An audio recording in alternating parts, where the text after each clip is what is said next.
مطلب کارآمد شاعری اصناف، شاعری اور سماج کا رشتہ اور شاعری اور اخلاق کا باہمی تعلق وغیرہ شامل ہے۔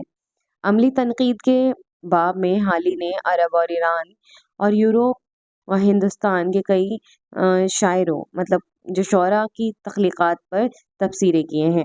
انہوں نے اپنی کتاب میں مختلف اصناف شاعری کے بارے میں اپنے خیالات اظہار کیا ہے، مطلب اپنے خیالات کا اظہار کیا ہے۔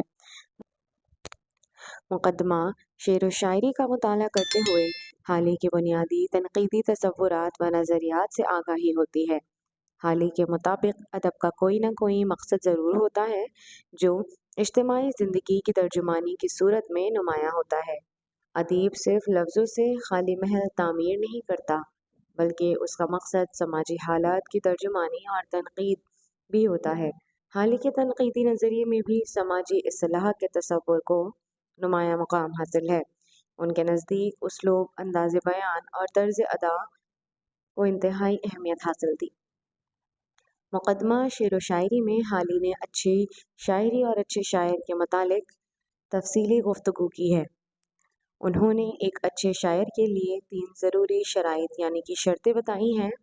وہ شرطیں یہ ہیں، جس میں پہلی ہے تخیل، دوسری ہے مطالعہ کائنات اور تیسری ہے تحفظ الفاظ۔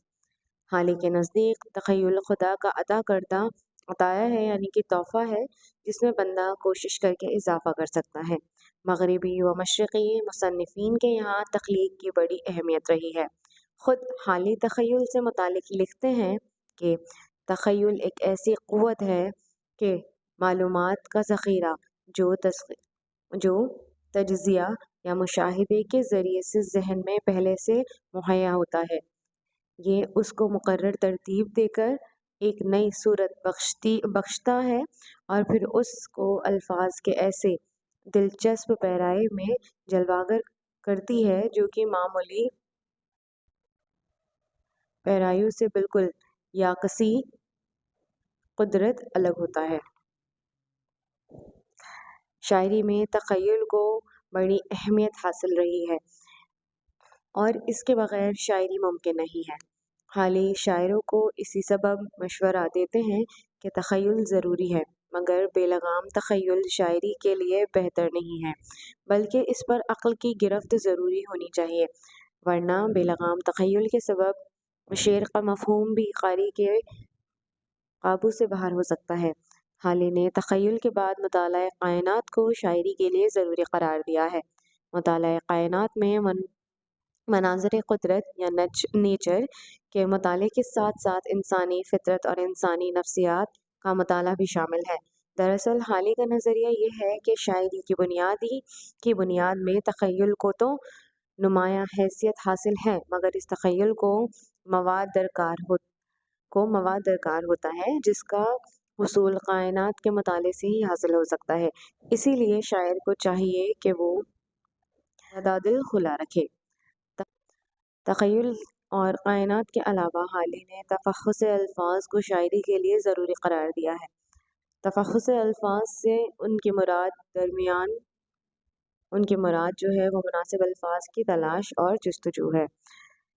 انہوں نے تفحص کو بنیادی شرط اس لیے بھی قرار دیا ہے کیونکہ شاعری اپنے تخیل اور مطالعہ کائنات سے حاصل ہونے والے عمل کو لفظ کے سہارے ہی بیان کرتا ہے۔ کیونکہ شاعر اپنے تخیل اور مطالعہ کائنات سے حاصل ہونے والے عمل کو لفظ کے سہارے ہی بیان کرتا ہے اور اپنے خیالات کو دوسروں تک پہنچاتا ہے۔ خواجہ الطاف حسین حالی نے جہاں شاعروں یعنی کہ شعراءوں کے لیے ضروری امور پر توجہ مرکوز کرنے یا پھر شاعروں کے لیے ضروری چیزوں کا بیان کیا ہے، وہیں انہوں نے دنیا کے عمدہ ترین شعراء کے کلام میں پائی جانے والی خوبیوں کا ذکر بھی کیا ہے جو ان کے مطابق عمدہ شاعری کے جوہر ہے۔ وہ جو بیان کرتے ہیں وہ سادگی، اصلیت اور خوش حالی کے مطابق ان خصوصیات کے بغیر شاعر کمال کے درجے کو نہیں پہنچتا ہے۔ حالی نے مقدمہ شعر و شاعری میں متعدد دیگر موضوعات کو بھی موضوع بحث بنایا ہے۔ مثلاً انہوں نے نیچرل شاعری پر بحث کی ہے اور لفظ و معنی سے متعلق کئی اہم امور کی جانب توجہ ڈالی ہے۔ شاعری میں لفظ اور معنی میں اہم ترین پہلے کون سا ہے، لفظ یا معنی؟ اس سلسلے میں حالی لفظ و معنی دونوں کی یکساں اہمیت کے قائل ہیں، تاہم ان کا فطری جو جھکاؤ ہے معنی کی طرف زیادہ ہے۔ ہم سب جانتے ہیں کہ حالی سر سید اور ان کی تحریک سے بے انتہا متاثر تھے اور شعر و ادب کے اصطلاح کے ساتھ ساتھ سماج و عوام کی اصلاح کے لیے کوشاں تھے، یعنی کہ اس کی طرف زیادہ جھکاؤ تھا ان کا۔ حالی نے اس بحث میں مشرق و مغرب کے قدیم ناقدین کے نظریات سے بحث کرنے کے بعد نیچرل شاعری پر اظہار خیال کیا ہے۔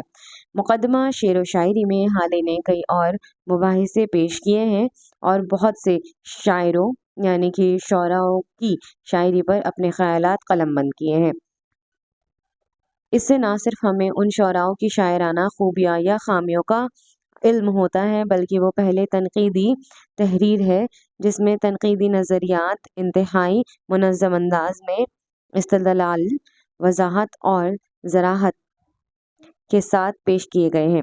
اسی لیے حالی کو نہ صرف اردو تنقید کا بنیاد گزیر قرار دیا جاتا ہے، بلکہ ان کے مقدمے کو ان کے بعد آنے والوں کے لیے مشعل راہ تسلیم کیا جاتا ہے۔ مشعل راہ یعنی کہ راہ میں مشعل دکھانے کا کام جس نے کیا ہو، روشنی دینے والا۔ امید کرتے ہیں کہ آپ کو یہ جو ویڈیو ہے وہ پسند آئی ہوگی۔ اگر پسند آئی ہے تو پلیز لائک اینڈ سبسکرائب ضرور کریں۔ بہت بہت شکریہ۔